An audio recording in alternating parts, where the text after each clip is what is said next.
Imagine, every word you say is being written down. Every harsh reply, every insult, every sigh. The Prophet, peace be upon him, taught us. If you believe in Allah, speak good, or stay silent. Because sometimes, silence saves your akira. Every word we speak is recorded. Not one slips away. That's why Allah reminds us in SurahQaf.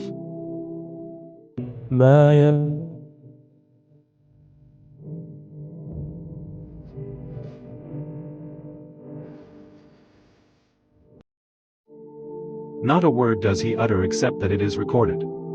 Your tongue can build bridges, or burn them. It can bring hearts together, or tear them apart.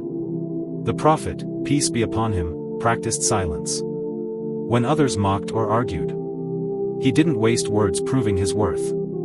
He proved it through patience. The Sunnah of silence protects your peace. When you choose not to respond in anger, you're not being weak. You're being wise. Because silence is not emptiness. It's ibadah when done for Allah's sake.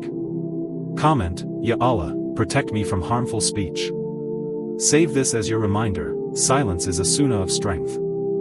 Follow for more sunnah reflections that soften the heart.